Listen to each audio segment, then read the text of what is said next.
Pertarungan kali ini, di sudut merah ada Mercedes-Benz C180 Avantgarde di kelas Small Luxury Sedan. Dan di sudut biru ada Toyota Camry Hybrid dari kelas Big Sedan. Pertarungan kali ini unik karena ini adalah komparisi spesial mobil berbeda kelas dengan harga yang berdekatan, di rentang harga 800 juta rupiah. Dan dalam video ini kita akan mencari tahu mobil apa yang cocok untuk Anda.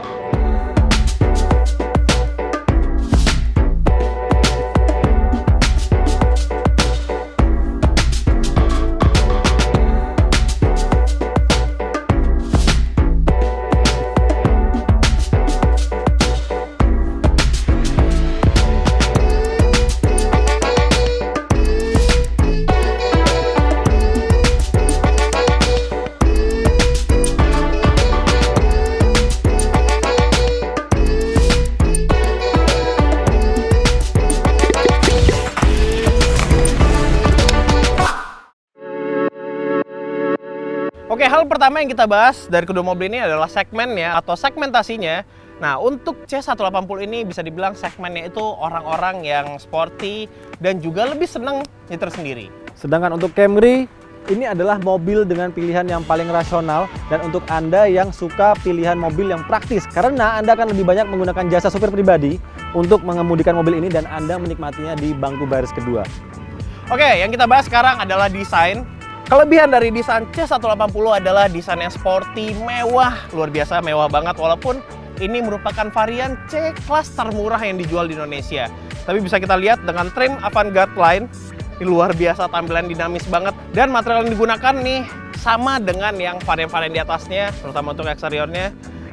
Karena nih part-part krom-kromannya sudah satin krom, ini luar biasa terasa mahal banget. Peleknya desainnya aerospoke seperti ini. Ya, overall mobil ini walaupun varian paling termurah C-Class, tapi desainnya luar biasa keren dan mewah. Selain itu, untuk desain fascia mobil ini, di bagian depan dengan grill yang berukuran besar dengan dua buah logo Mercedes-Benz yang menjadikan tampilannya semakin agresif di bagian depan dan juga sudah tersedia LED high performance yang sinarannya di saat malam hari itu luar biasa jauh dan sangat jelas visibilitasnya kalau Anda sedang memudikan mobil ini di malam hari. Fikri dengan semua kebanggaannya terhadap brand Mercedes-Benz, untuk Anda yang ingin membeli Toyota Camry, soal desainnya Camry ini jelas lebih baik dari generasi sebelumnya dan karena ada di kelas Big Sedan, artinya dimensi mobil ini memang lebih besar, panjangnya mencapai 4,885 meter atau 4,8 meter, wheelbase-nya 2,8 meter, kemudian lebarnya bahkan lebih dari 2 meter termasuk dengan spion sampingnya. Soal kelengkapannya, Camry juga tidak kalah karena lampunya sudah lampu LED projector. DRL juga ada untuk Camry varian termahal ini atau varian hybrid. DRL-nya ada 3 buah di bagian samping dari lampu utama dan bisa Anda lihat fascianya sangat agresif sebagai salah satu identitas dari penggunaan platform terbaru atau TNGA, Toyota New Global Architecture seperti ini. Super keren, tidak kalah dengan Mercedes-Benz C180. Nah, ngomong-ngomong dimensi, untuk Camry ini kan dia 4,8 panjangnya. Kalau kita bandingkan dengan Mercy ternyata selisih 200 mm saja. Ini 4,6. Jadi bisa dibilang dimensinya ini mirip-mirip ya panjangnya. Ya. Tapi salah satu kelebihan dari Camry terbaru dengan platform TNGA dengan beda panjang yang hanya sekitar 200 mm, di bagian dalamnya akomodasi Camry ini bisa terasa jauh lebih luas dari Mercedes-Benz C180 yang nanti kita akan lihat.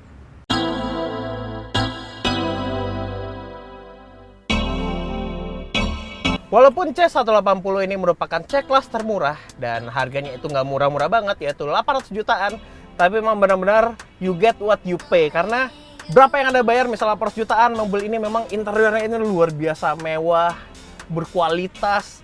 Bahkan saya tidak menemukan panel-panel keras, plastik keras di dalam interior mobil ini. Semuanya dibalut dengan bahan dengan material yang soft touch dan kulit semuanya.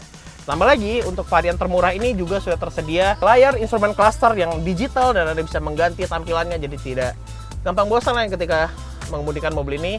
Dan juga layar komen online yang sekarang lebih besar lagi dan tampilannya luar biasa menarik. Ditambah lagi mobil ini juga sudah tersedia Apple CarPlay, jadi memudahkan Anda ketika Anda menggunakan aplikasi Google Maps di jalanan jadi lebih praktis dan menggunakan aplikasi-aplikasi yang tersedia di gadget iPhone Anda.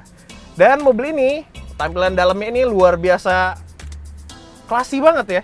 Dalamnya full hitam, tidak ada part-part yang krom-kroman di dalam sini. Bahkan sampai kisi-kisi AC di belakang ini juga bahannya berwarna hitam. Tapi memang ada krom, tapi kromnya ini berbeda dan lebih terasa lebih mewah lagi dengan finishing satin chrome. Perfect lah Mercedes-Benz. Seperti yang Fikri sebutkan, ketika Anda membeli Mercedes-Benz, Anda membeli kualitas dan image. Tapi ketika Anda memutuskan membeli sebuah mobil Toyota dengan harga 836 juta rupiah, Anda mendapatkan value for money yang terbaik. Jadi Anda memang mendapatkan semua hal di sini ini fungsional dengan fitur berlimpah, bukan dengan gaya atau mungkin kualitas yang terlalu berlebihan. Tapi Anda juga tidak bisa meremehkan karena kualitas ini sudah cukup baik. Di bagian dashboardnya sudah ada soft touch, kemudian di bagian atas door trim soft touch, hingga ke bagian tengah saja sayangnya, karena di bagian bawahnya ini masih menggunakan plastik keras, dan bagian bawah bagian dashboard pun juga masih menggunakan plastik keras. Tapi sebenarnya ini tidak menjadi masalah karena Anda ketika menggunakan mobil ini akan banyak supir yang berada di bagian depan, dan supir Anda akan sangat dihibur dengan berbagai fitur luar biasa yang ada di Camry ini. Pertama, ada fitur wireless charging di bagian tengah. Jadi kalau memang pengemudi pribadi Anda punya handphone yang support wireless charging, dia akan bisa langsung men-charge handphonenya di sini. Atau mungkin ketika Anda mengemudi sendiri, Anda bisa men-charge handphone langsung dari sini, sudah support wireless charging. Kemudian ada fitur untuk pendinginan kursinya. Jadi kalau Anda parkir mobil ini di tempat yang sangat terik dan cuacanya sangat panas, Anda bisa langsung merasa nyaman ketika pertama kali masuk ke dalam mobil dengan dibantu oleh pendinginan di bagian kursinya.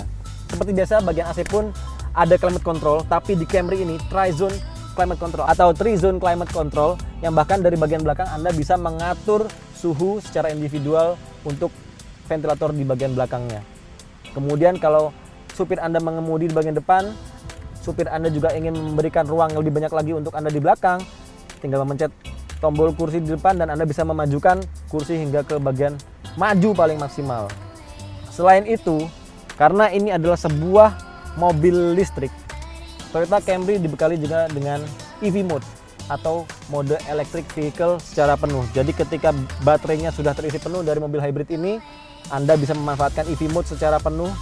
Dan mungkin kalau dibandingkan dengan Mercedes-Benz dengan harga yang sama 800 juta rupiah, ini menjadi mobil yang seperti C180 ini tidak yang varian paling mahal, tapi juga tidak yang paling murah, hanya saja punya value yang baik. Di Camry ini juga tidak kalah soal kelengkapan fitur lainnya seperti sound system dari JBL, kemudian ada juga MID yang sangat lengkap dengan fitur keselamatan yang juga sangat lengkap. Fitur keselamatannya ada blind spot monitoring assist, ada rear cross traffic alert, ada sensor parkir, kemudian tentunya juga dilengkapi dengan kamera mundur secara standar. Ya memang Camry Hybrid itu fiturnya banyak banget, tapi penggunaan dari semua fitur itu tidak sepraktis Mercedes-Benz. Walaupun Mercedes-Benz ini sedikit lah fitur-fiturnya ya, tapi pengaturan untuk head unit itu gampang banget menggunakan controller di tengah ini. Ada mode berkendara bisa diganti melalui panel tengah ini, dan juga ada trackpad-nya. Nah, trackpad ini untuk head unit ini tidak hanya di bagian tengah sini atau di bagian konsol, melainkan juga tersedia di bagian setirnya, di steering wheel. Di sebelah kiri ini untuk command online, nih ada trackpad kayak BlackBerry zaman dulu. Sedangkan di bagian kanan ini untuk pengaturan yang ada di panel instrumennya. Luar biasa. Anda nyetir mobil ini, misalnya Anda itu orang yang sangat senang nyetir, jadi tangan Anda itu tidak akan pernah lepas dari setir ini karena semua pengaturan bisa dikontrol melalui setir yang canggih banget ini. By the way, ini ada cruise control juga di bagian sini, dan pengaturan untuk wiper, lampu ini sudah full otomatis. Kelebihan lainnya untuk Anda yang membeli Camry, tentu saja Anda mendapatkan pengaturan jok yang full elektris dengan 2 memori untuk bagian pengemudi. Dan yang asik lagi, ada sunroof yang bisa Anda gunakan untuk menambah ambient menyenangkan di dalam kabin mobil Anda. Tapi memang sayangnya untuk pengaturan jok di C180 ini memang sedikit nanggung, kombinasi antara mekanis dan juga elektris, karena untuk pengaturan high adjusternya itu masih elektris, begitu juga untuk recliningnya, tapi untuk sliding itu masih menggunakan tenaga atau masih manual atau mekanis. Begitu juga untuk pengaturan setirnya. Tapi setirnya ini luar biasa, nanti akan kita bahas saat driving impression. Untuk head unitnya, Memang tadi Fikri menyebutkan kalau head unit Mercedes-Benz C180 itu dilengkapi dengan Apple CarPlay. Sayangnya di Camry ini belum ada fasilitas Apple CarPlay, tapi Anda tetap bisa mencolokkan handphone Anda dan menyambungkan langsung dengan Bluetooth sehingga Anda bisa memutar musik kesukaan Anda. Dan salah satu kelebihan yang paling maksimal dari sebuah Camry adalah bagaimana akomodasi di bagian baris kedua. Seperti yang sudah saya sebutkan sebelumnya, baris kedua adalah tempat terbaik untuk menikmati sebuah Camry. Karena Anda lihat sendiri di sini, ruang kakinya super banyak, ruang kepala juga sudah sangat cukup, dan pastinya karena di sebuah Camry Hybrid ini Anda bisa mengatur sudut kerebahan bangku baris kedua. Bahkan pengaturannya elektris. Super keren. Anda tinggal memencet touchpad, menyentuh touchpad yang ada di bagian tengah ini yang bisa Anda nyalakan. Anda juga bisa mengatur berbagai fitur lainnya dari touchpad ini. Tidak hanya mengubah kerebahan sudut bangkunya saja, tapi juga mengatur temperatur udara yang dihembuskan dari ventilator bangku baris kedua. Kemudian Anda juga bisa menaikkan atau menurunkan tirai yang ada di bagian belakang. Ada untuk mengatur semua keperluan di head unit, dan pastinya Anda sudah tersedia juga tirai di bagian samping untuk menambah privacy. Jadi kompetitor di samping saya ini tidak bisa melihat saya. Iya, boleh. Selain itu, di bagian belakang Camry, ini yang juga lebih baik dari Mercedes-Benz C180. Tidak hanya ruangnya, tidak hanya fiturnya, tapi juga kepraktisannya karena di sini sudah tersedia 2 buah slot USB 2,1 ampere di bagian tengah. Jadi Anda tidak perlu berlubutan lagi untuk men-charge gadget, dan Anda bisa mengakses bagasi dari bagian tengah ini. Anda tinggal membukanya saja, Anda langsung bisa mengambil apapun barang Anda yang Anda perlukan di bagasi. Kemudian kalau Anda ingin menambah ruang kaki lagi, ketika Anda duduk di sebelah kiri, Anda bisa memajukan seperti saya sebutkan sebelumnya, bangku baris pertama di bagian penumpang. Bahkan bisa sangat maju sampai keseluruhan. Jadi Anda bisa mendapatkan ruang untuk istirahat yang sempurna. Ya, memang mobil ini dikhususkan untuk bos-bos, sedangkan C-Class ini untuk anak bos pastinya. Karena anak bos itu nggak suka disupirin dan dia lebih senang nyetir sendiri. Alhasil jok baris keduanya ya sangat minim fitur dan bisa dibilang tidak begitu lega. Tapi yang saya suka dari C-Class ini adalah jok yang digunakan ini luar biasa, empuk banget dan materialnya seperti tebal gitu. Berbeda dengan Camry itu joknya itu terasa sangat tipis kulitnya itu. Dan untuk kelengkapan dari mobil ini nggak banyak banget sih pastinya.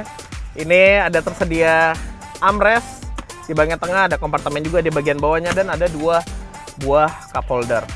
Untungnya untuk varian termurah ini sudah tersedia ventilasi AC di belakang, jadi penumpang ataupun teman yang pengguna mobil ini bisa mendapatkan udara segar ataupun AC hingga ke baris kedua dengan merata pastinya. Oke, posisi duduk dari mobil ini emang agak tegak dan juga legroomnya sangat pas-pasan untuk postur Anda, misalnya 128 cm sama seperti postur saya. Oke, nah kekurangan dari mobil ini di bagian tengah ini, ketika Anda membawa 3 penumpang yang di tengah ini memang terasa lebih ngangkang sih duduknya pastinya. Karena ada tunnel di bagian bawah sini yang ada mekanisme gardan cukup besar di baris kedua. Kemudian, kelebihan lain selain bangku baris kedua yang berlimpah fitur dan akomodasinya sangat baik, tentunya ada ruang bagasi yang juga lebih besar dari Mercedes-Benz C180 karena Camry ini punya dimensi yang lebih besar juga. Selain itu, bukan hanya karena dimensi yang lebih besar, tapi juga karena peletakan posisi baterai dari mesin hybridnya yang sekarang diletakkan ada di bawah bangku baris kedua, bukan lagi di bawah lantai bagasi belakang. Dan seperti apa kira-kira impresi mengemudi dari kedua mobil ini?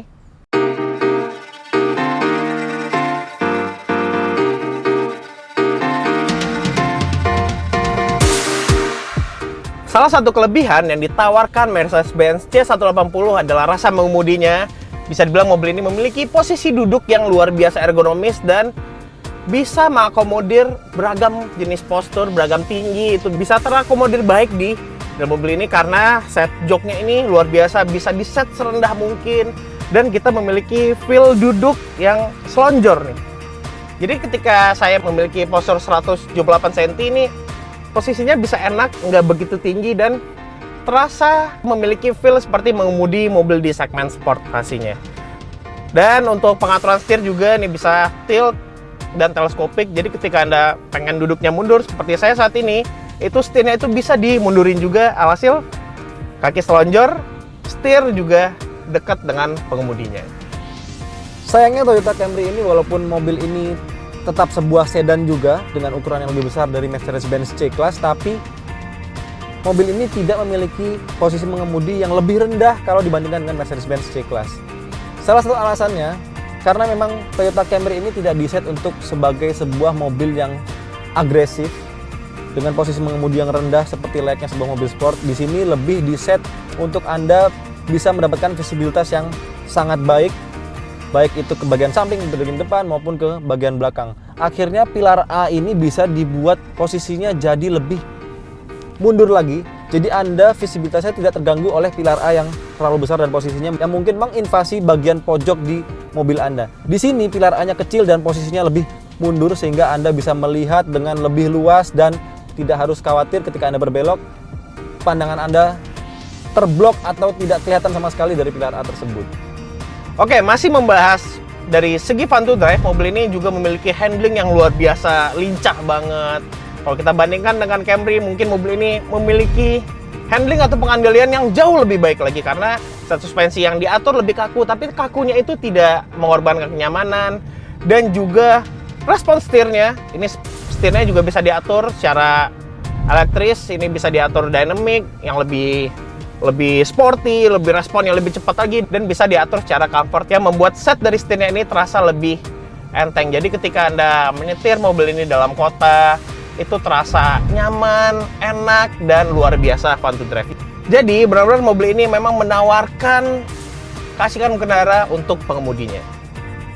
Saya tidak heran kalau memang Mercedes-Benz C-Class punya rasa mengemudi yang lebih baik karena memang di kelas C-Class memang diset untuk Anda mengemudikan sendiri mobil tersebut dan di bagian belakang tidak punya akomodasi yang baik untuk penumpang baris kedua. Tapi di Toyota Camry harus diakui mobil ini dengan platform baru TNGA dengan set suspensi baru memang tidak hanya terasa mobil ini lebih luas, tapi juga mobil ini terasa lebih stabil di kecepatan tinggi.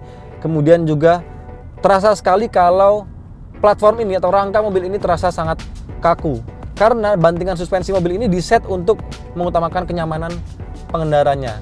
Hanya saja masih ada rasa kaku sedikit yang akhirnya membuat mobil ini tidak terasa terlalu empuk sekali. Jadi ini rasanya mungkin sudah sangat pas, sudah cukup pas untuk Anda yang ingin mengemudikan mobil ini sehari-hari melewati jalanan di perkotaan. Tapi sebagai konsekuensinya, mobil ini dengan set suspensi yang empuk, dengan ukuran bodi yang lebih besar, akhirnya memang tidak terasa lebih fun to drive. Mobil ini terasa lebih malas untuk diajak bermanuver kalau harus dibandingkan dengan mobil di kelas C-Class. Untuk menikmati Toyota Camry, Anda harus duduk di baris kedua dan biarkan supir Anda atau pengemudi pribadi Anda mengemudikan mobil ini dengan santai, tidak dengan agresif. Oke, kita bergeser ke parameter performa. Ya, memang kalau kita bandingkan performa antara dua mobil ini, Camry itu jauh lebih baik karena dia bisa lebih kencang dan juga efisien BBM karena dia menggunakan teknologi hybrid di mesinnya.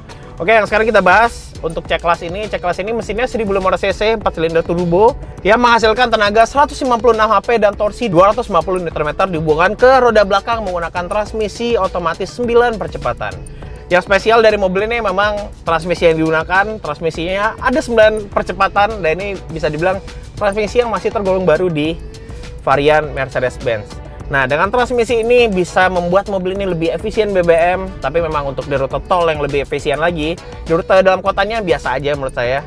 Di rute dalam kota itu dengan kecepatan 22 km per jam, dengan kecepatan rata-rata 22 km per jam, mobil ini hanya bisa mencatatkan konsumsi BBM 10,8 km per liter.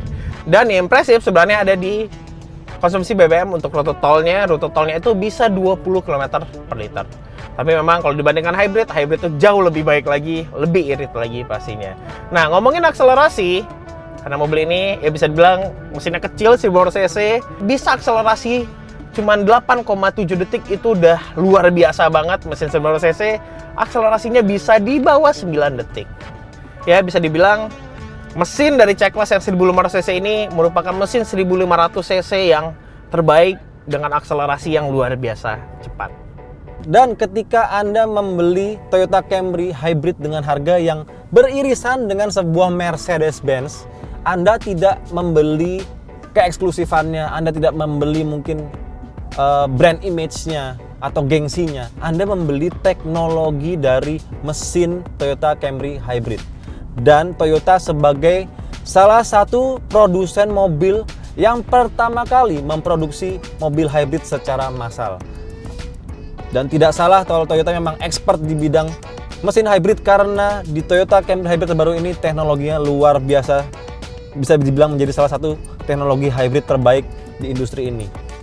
Toyota Camry ini dilengkapi dengan mesin 2487 cc atau kita bulatkan menjadi 2500 cc yang dibantu dengan motor elektris serta baterainya. Akhirnya mobil ini bisa menghasilkan tenaga hingga 178 PS atau sekitar 176 horsepower dengan torsi 220 Nm untuk dari mesin bakarnya saja, dibantu dengan torsi dari mesin listrik yang mulai dari 0 rpm. Bahkan mobil ini ketika berhenti, torsi mesin listriknya menghasilkan 202 Nm. Artinya ketika bekerja bersamaan, torsinya ini bahkan mencapai 420, sekitar 420-an Nm. Dan hasilnya untuk akselerasi, walaupun mobil ini lebih besar dimensinya dari Mercedes-Benz C-Class, tapi tidak main-main. Toyota Camry Hybrid bisa menyelesaikan 0 ke 100 km/jam dalam waktu 8,6 detik. Dan salah satu kelebihan mobil ini adalah konsumsi bahan bakarnya. Dengan dimensi sebesar ini, mesin yang sebenarnya tergolong besar 2500 cc, tapi mobil ini bisa berjalan bahkan mencapai 1 liter untuk 22 km di dalam kota dengan kecepatan rata-rata 22 km per jam. Dan di rute tol bahkan bisa mencapai 23,7 km untuk setiap liternya dengan kecepatan rata-rata 90 km per jam. Ini luar biasa, dengan teknologi mesin yang sebaik ini bahkan bisa lebih baik performanya dari sebuah Mercedes-Benz sekalipun. Dengan efisiensi sebaik itu, dengan performa yang juga lebih baik bahkan dari Mercedes-Benz C-Class, Toyota Camry ini juga menawarkan kenyamanan yang sangat baik. Teknologi mesin mobil ini itu benar-benar mengutamakan motor listriknya untuk bekerja lebih banyak jika dibandingkan dengan mesin bakar konvensionalnya. Karena ketika baterai mobil ini sudah terisi cukup, mesin listrik ini akan langsung mengambil alih kerja mesin konvensionalnya, sehingga memang konsumsi bahan bakarnya jadi sangat luar biasa. Jadi Anda akan merasakan ketika mengemudikan mobil ini akan lebih banyak menggunakan motor listriknya, sehingga Toyota Camry terasa sangat senyap karena memang hanya yang terdengar adalah suara motor listriknya saja, dan bahkan suaranya sangat kecil. Dibantu juga dengan kekebalan kabin yang tergolong sangat baik ini, apalagi ditunjang dengan bantingan suspensi yang tergolong empuk untuk kelas ini. Sehingga kalau Anda memang mengutamakan kenyamanan di baris kedua, Anda ingin beristirahat ketika Anda melakukan perjalanan setelah meeting atau bertemu dengan kerabat kerja Anda atau rekan kerja Anda akan lebih baik memilih Toyota Camry ini. Apalagi ditunjang juga dengan bangku baris kedua yang bisa Anda reclining. Jadi posisinya sangat nyaman, kekebalan kabinnya baik, dan tentunya Anda bisa beristirahat dengan nyaman tanpa harus ada gangguan di mobil ini. Nah, kalau ngomongin kenyamanan yang ditawarkan Mercedes-Benz C-Class, sudah pasti ini bantingan khas sebuah Mercedes-Benz, sebuah sedan dari Jerman yang emang kaku tapi tidak mengorbankan kenyamanan. Sedangkan untuk kekedapan kabin yang ditawarkan C180 ini, ingat mobil ini kan mesinnya kecil 1500 cc, dan getarannya itu ataupun suaranya itu tidak terdengar hingga ke dalam kabin. Jadi bisa dibilang untuk sistem peredaman ataupun suara mesinnya itu tidak terdengar hingga ke dalam kabin. Nah, kalau membahas soal kegedapan kabin secara keseluruhan, ini luar biasa nih, sebuah Mercedes-Benz sedan Jerman. Itu karet-karetnya luar biasa rapet di bagian pintu, jadi suara kendaraan di luar itu tidak terdengar hingga ke dalam kabin. Begitu juga untuk road noise-nya. Mobil ini punya peredaman yang sangat baik karena di bagian kolong ataupun di spakbornya itu sudah dilapis dengan material seperti karpet, jadi bisa mereduksi suara deru dari bannya. Jadi kalau misalnya Anda menginginkan mobil yang bantingannya enak, fun to drive, ya C180 ini bisa menjadi pilihan menarik. Oke, jadi begitulah komparasi Mercedes-Benz C180 melawan Camry Hybrid. Jadi sekian video komparasi spesial kali ini. Silahkan klik like jika Anda suka dengan video ini dan pastikan Anda subscribe ke channel YouTube Cinta Mobil TV. Dan bagi Anda yang ingin menjual mobil dengan cepat atau mencari mobil idaman Anda, silahkan cari di cintamobil.com dan download aplikasi kami yang sudah tersedia di Google Play Store maupun App Store. Terima kasih sudah menyaksikan, sampai jumpa di video berikutnya.